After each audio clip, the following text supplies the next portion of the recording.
Get a chance to sit down and watch the game last night? The U.S. game, yeah, I had a chance to watch it. I mean, I was a little bit behind, so I'd recorded the game, so I was watching it, and I was trying to make sure I avoided the phone, and which was hard to do because my wife kept texting and calling. Why aren't you answering the phone? I go, don't tell me about the game. I'm not up to where you're at. I know something happened. Don't tell me what it was. So yeah, so eventually I saw the whole game. Yeah, so it seems like 2-0 seems to be a good score for us. For sure. I guess 10 minutes of Brad is good for y'all too. Yeah, I think the amount of minutes that Brad played, we'll see how he feels. He gets in today. He'll come here this afternoon. Him and Gonzalo will come here this afternoon. They'll do a little bit of a workout and so forth, but, assume that they should both be ready to go. And I know y'all have some obligation with players, but, I mean, was the Pineda thing just kind of the goodness of the club's heart? It was something that we had talked about. Fox had expressed an interest in, and we felt again, he's a player. He's getting older. Not meaning he's too old to play for us, but I think if we can do things like that and help our players, and it was a great opportunity for him. And he really only missed. He's only going to miss today's practice. Per se. So we felt that it was something we wanted him to take advantage of if he could, and if we could help him, that would be great. And what do you think of Morris's performance? Obviously did well. I think anytime you score a goal, people forget about anything else that you did during the game. But he displayed, he's got pace and so forth. He was quick to pounce on the mistake, and bury it, and those are the things that he brings, the qualities that he brings. Is Seattle becoming just a hotbed for this young talent? Seems like Yedlin, now Morris. Yeah, I mean, I think we've done all right with it. I think sometimes the talent in Seattle gets overlooked a little bit. It's like DeAndre, as an example, DeAndre had been in on a camp and then didn't get invited back. And then once he started playing for us, we made a call and he gets called in and gets looked at and does very well. Jordan Morris hadn't been selected for anything, and he had played up with us on the reserve team a little bit, and then we made a call and said, look, this is a guy you might want to look at. And then all of a sudden he gets brought into the under-20s and goes to the Toulon tournament, and everything sort of happens from there. We're going a little bit through that right now with Christian Roldan, even though he's not a Seattle kid. We sort of think of him as a Seattle kid because of his time at UW, but it's the same thing. He was in an under-20 camp, didn't get called back again, so now he's playing well for us. We made a call, so he's getting invited in again for a look with the under-20s, and we'll see what happens from there. So I think there's talent here. Sometimes I think it gets overlooked because we're sort of stuck in the Northwest, and I think coaches, have a comfort in bringing players in from the areas that they know or that they're comfortable with, and outside of Jurgen, who's based in Newport Beach, but his main job is not scouring the country and scouting. When you look at the youth level on down, so many of our coaches are based east of the Mississippi. So as a result of that, sometimes it's harder for the West Coast guys. Not to get myself in trouble.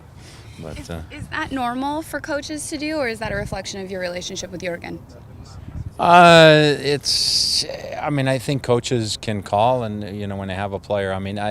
It started for me at a very early age. When I had my first youth team back in 1975, and that was the first player I recommended to a youth national team, in like 76, 77, and I just said to myself, look, I got to make sure that the guy I'm recommending is a rock solid recommendation for sure. And the two guys I recommended both ended up playing for the under-20s. One ended up playing in the under-20 World Cup. So then the next time I recommended somebody, they sort of listened. And then obviously we had a pretty good pipeline from UCLA that went there. But I think, coaches that have coached, if Bruce Arena calls me and says, look, I got a guy, I think he can play, I think if I'm a youth national team coach or a national team coach, I'm going to listen. Gonzo, sort of in one of his first moments on TV there, sort of talked about Chad Marshall as a snub from the U.S. team. Is that him just being a good teamate, and why do you think it's been that Chad has found it so hard to kind of break in at that level? Well, I told Chad that if he does get called in, he owes half of his bonus money to Gonzo. So, he can do that. I don't know. I've been going through it with Chad for a while. Back when he was playing for me in Columbus, I know I got myself in trouble because I made the statement that I thought he belonged on the national team. Some of it it's been a little bit of ill fortune for Chad because he got, I think there's twice, it might even be 3 times where he got invited into the January camp and was not able to make it because either he got his knee cleaned out or he got his ankle cleaned out one time. So it was a little bit unfortunate in that regard. But certainly I think his quality of play, and now he's at an age where does a coach want to start with him? You know, he's an 84. I mean, Beckerman's older, but he'd already had Beckerman in and out. So I don't know if Jurgen wants to necessarily do that. But I think Chad, based upon the way he's playing and based upon his body and so forth, I can see him making it until 2018. You know, and he'd be 34. But there's quality center backs around the world that can still bring a high level of play at the age of 34. Have you talked to Jurgen recently about Morris's play? We talked. You know, we talked about Morris. I think about 3 weeks ago or so. So we talk all the time. We talked about Chad as well. You know, so you know, I know he gave Jordan a tremendous opportunity and threw him into the pool. And I always say sometimes you throw them in there and you see if they swim or not. And as somebody texted me last night, they said he swam. And I go, yeah, he did. So. What did Jurgen have to say about Jordan then? Well, you know him, and he likes him. He likes his youthful exuberance. I think, you know, I think what you like about Jordan is he's got really good balance. You know, he runs at people well. He works hard. You know, he's faster than you think he is. You know, he's got sort of a weird running gait where he doesn't appear to be that fast, but he's faster than you think he is. Looking ahead to Colorado, sorry. Just your thoughts on that match coming up. You know, I mean, it's going to be a tough match, you know, because they're coming off a really good win in Dallas. So they're going to, you know, like I said the other day, they're going to be full of confidence.